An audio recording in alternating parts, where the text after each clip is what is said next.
Hello and welcome to ESG Clarity's digital magazine for March. I'm Natalie Kenway and recently I caught up with Luke Bars from Goldman Sachs Asset Management.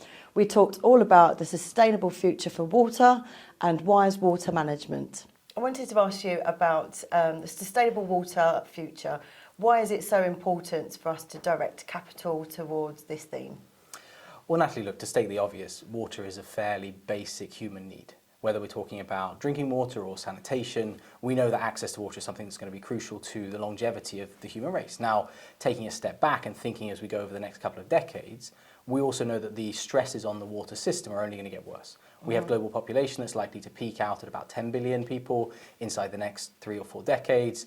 That means that we're going to see a net aggregate demand increase for water around 30%, which means we potentially have a supply gap, by which I mean the aggregate demand versus what we have in our ability to supply in terms of clean and usable water of around 25%.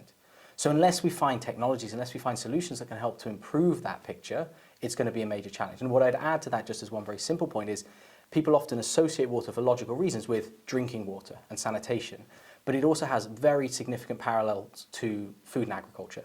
If you look at water withdrawal, so the amount of water that's taken out of the system each year, 68% of water withdrawal is actually into agriculture. And if you think about total consumption, so that's net of the recycle of that water, food and ag actually accounts for 92%.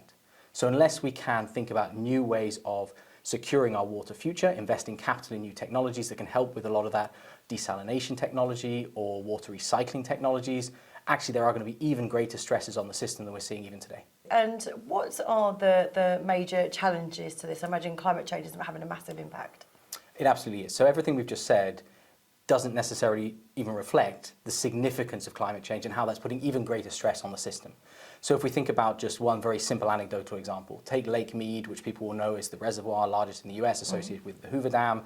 Actually, water levels in Lake Mead hit their lowest level on record since its establishment in the 1930s. Because you're seeing weather patterns change, you're seeing surface temperatures are increasing, and that's putting a lot of pressure on the system.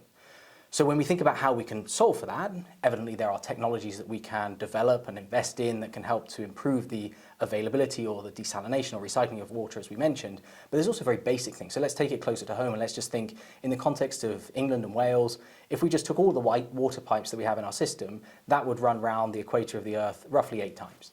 Now, if you think about the leakage from that system, that's roughly 3 billion litres of water a day that are lost as a function of just poor monitoring and poor repair cycles. And so the technologies that we need in 30 or 40 years' time are going to be crucial, but the simple technologies of how can you monitor your system, how can you repair leaks more quickly, that's something that's going to be really critical. What would you define as wise water management, and are there solutions out there to help with this? There absolutely are. So as we've just mentioned, a lot of the challenge we face today and where we can really make a material difference is improving the monitoring of water usage, improving the recyclability and reuse of water, the treatment of water.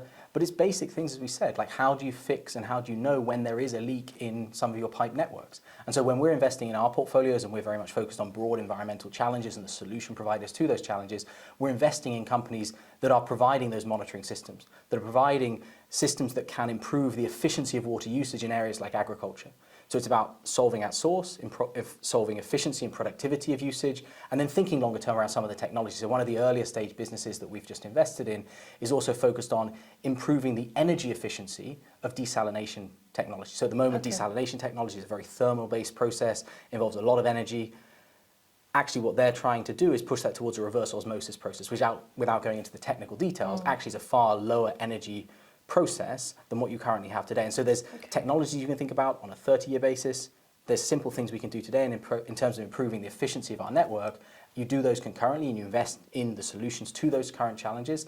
There's a lot of potential to improve the system as we have it.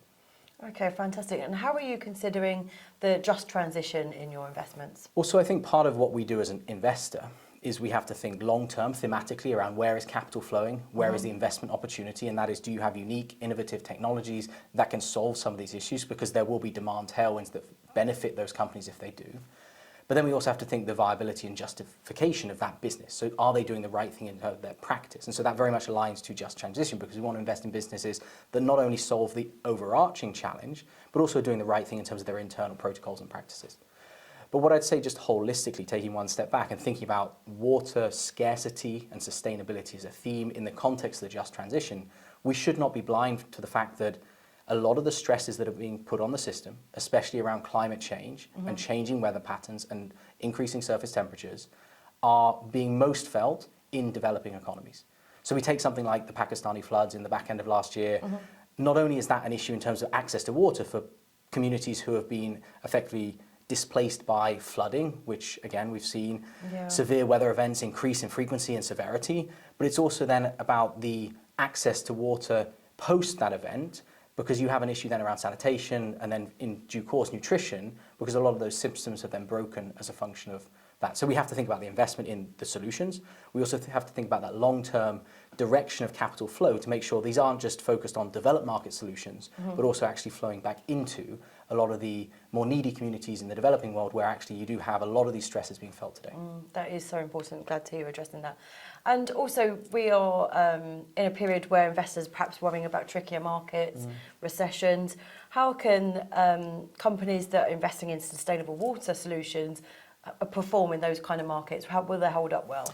It's a very good question. So again, what we do from an investment standpoint is try to think long term, both in terms of the thematics that we want to try and align our portfolios to. So as we said, water scarcity, sustainability, desalination, recyclability, but also then about the viability of those businesses over a full cycle. And we don't want to get too focused on just the near-term dynamics because markets can gyrate pretty severely. Now that said, we do think there are businesses within this space and within this ecosystem that can perform well, not just over that long term, but in the nearer term as well. Now, why is that? Principally because you're seeing significant flow of capital on the part of governments, on the part of corporates, and frankly also on the part of consumers who are being more thoughtful in terms of how they're using water and other resources. That means these companies that have unique solutions are benefiting from materially increased demand.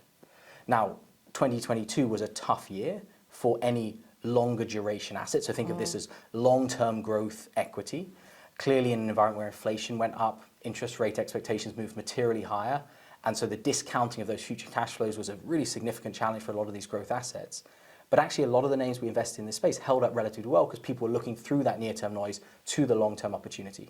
And as we've seen in the start of this year, as people have been able to refocus on the fundamentals of the businesses rather than having to fixate on the exogenous and existential threats that we saw last year, you've seen very strong performance in a lot of those areas.